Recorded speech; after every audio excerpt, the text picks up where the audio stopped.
hang down your hip tum, Julie. For our project, we decided to visit the Church of St. Thomas of Canterbury soup kitchen on Friday, October 4th. There, we volunteered alongside many other Loyola students. When we arrived, we prepped for the guests by setting tables and preparing the food. When the guests arrived, we rushed around serving spaghetti and drinks. After they were finished eating, we bussed their plates and helped wipe down tables. We completed our service at St. Thomas of Canterbury Catholic Parish. The parish began in 1916, and it has grown to serve people not only in their immediate area, but there are members from all over the north side of Chicago and to Evanston. They celebrate Mass in English, Spanish, and Vietnamese. While we worked in the soup kitchen, they also operate a food pantry and a clothing room. The soup kitchen serves the homeless each Tuesday and Friday from 5:30 to 6:30 p.m. The food pantry offers food to households in need every Tuesday and 2 Fridays of the month from 9:30 a.m. until 12 p.m. Additionally, St. Thomas gives away donated clothes from their clothing room most Thursdays from 9:30 a.m. until 12 p.m. Gather around, folks, and I'll tell you my tales. I'll tell you my trouble on the soup kitchen trail. Everybody, Kumataya, yippee, yippee, you know that. And it's been a wonderful experience for our guests, for our volunteers, and for the parish staff. And it's mostly because it's kind of a stacked deck, right? I mean, people come here, everybody's a volunteer. So we're here because we want to be here. And we treat the guests very nicely, and what goes around comes around, so they pretty much behave. Through volunteering at the soup kitchen, we got a first-hand look at the effects of poverty on an individual and on families. The St. Thomas Soup Kitchen does not turn away anyone, regardless of their situation. The issue of poverty is extremely prevalent in the Chicagoland area, where we now rank third in the number of families living in extreme poverty, according to the Chicagoist. Able to hold jobs, or at least regular jobs. They have a lot of problems and things that you and I couldn't even imagine. And so they're pretty marginal people, but over the years we've had, and Loyola been with us from the beginning for 35 years. So your grandmas could have come here when they were, freshmen in Loyola. Anyways, and it's just, been a wonderful experience.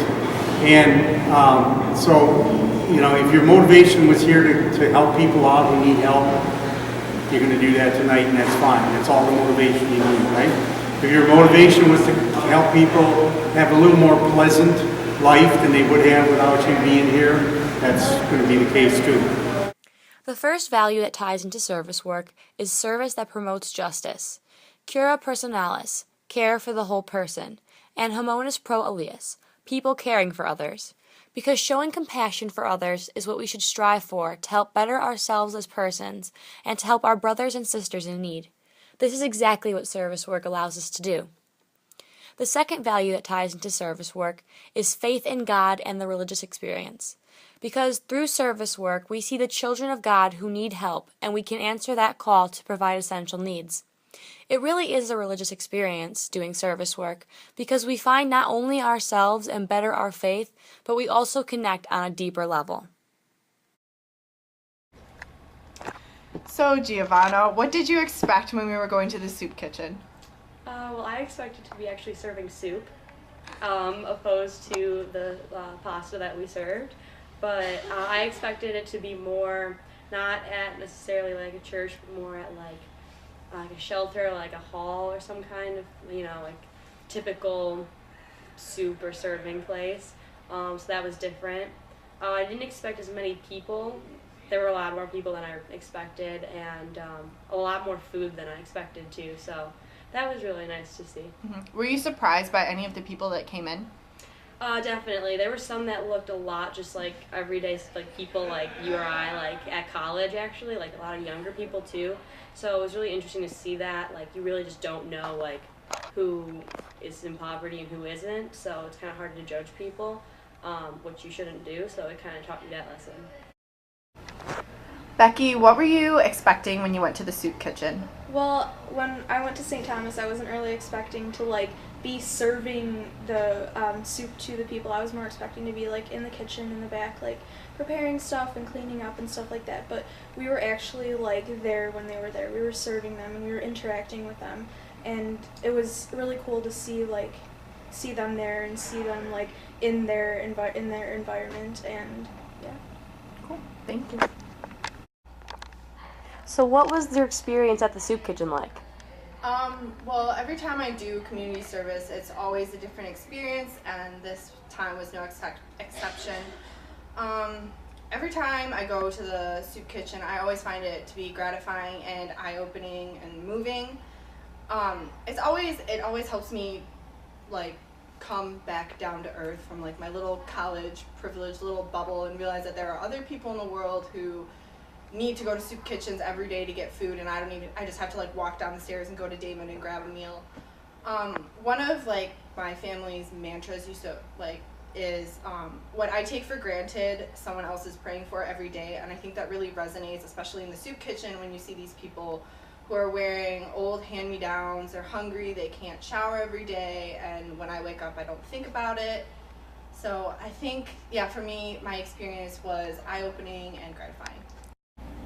So what was your experience like working at the soup kitchen? Well, my experience was it was really tiring. We were carrying around these big plates of pasta all the time and our arms got really sore.